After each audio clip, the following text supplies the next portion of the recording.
Doa itu adalah curhatan kepada Allah. Ungkapan semua apa yang kita inginkan, yang kita harapkan dari mendapatkan nikmat atau selamat dari gangguan-gangguan dan siksaan, itu ada di doa. Kalau sama manusia, kita dianjurkan hanya konsultasi dan berbicara saja. Tidak dianjurkan dalam Islam untuk curhat dengan manusia. Ya, kita konsultasi, misal Bapak Ibu lagi sakit, kita konsul saja sama dokter. Makanya diistilahkan dengan konsultasi. Ya. Kalau kita datang ke dokter, dok, kepala saya sakit sudah 2 hari. Kira-kira apa obatnya? Maka terjadilah respon dari dokter mengatakan sudah berapa lama, apakah memang sepanjang hari dirasakan, apakah ada makanan tertentu yang dimakan, apakah kurang istirahat, atau terjadilah konsultasi tersebut, akhirnya disimpulkan Anda butuh obat ini dan istirahat sekian lama misalnya.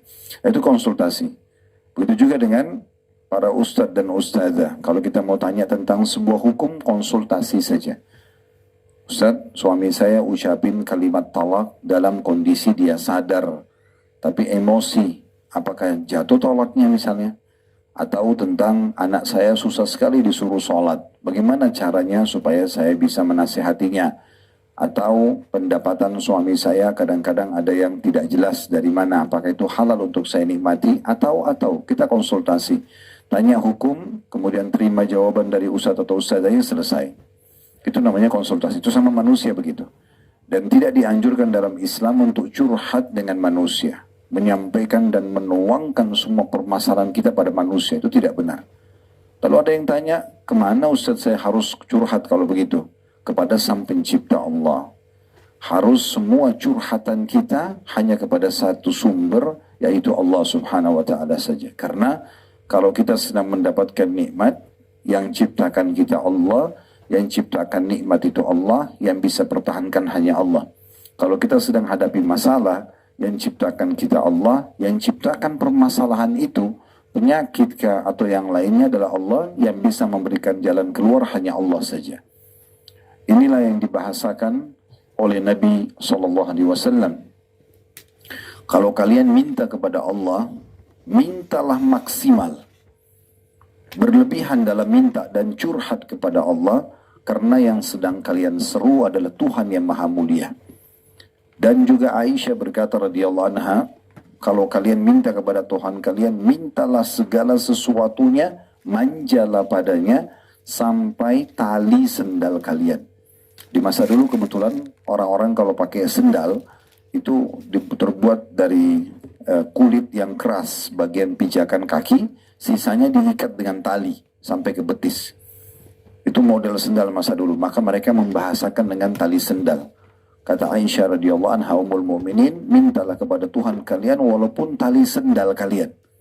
Betul-betul kita tuangkan semua kepada Allah Subhanahu wa Ta'ala.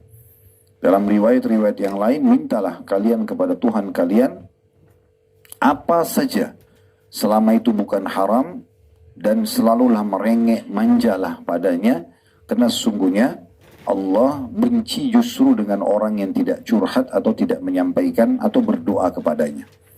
Ya, seorang penyair Arab mengatakan, jangan kau minta sama manusia. Maksudnya sekarang tuangkan semua permintaan sama manusia, karena kalau kau minta dia akan marah. Sekali kita minta, dia mungkin beri 2 kali, 3 kali, 10 kali, dia akan mengatakan kenapa kau minta terus. Tapi mintalah kepada zat, maksudnya Allah, yang kalau kau tidak minta justru dia marah.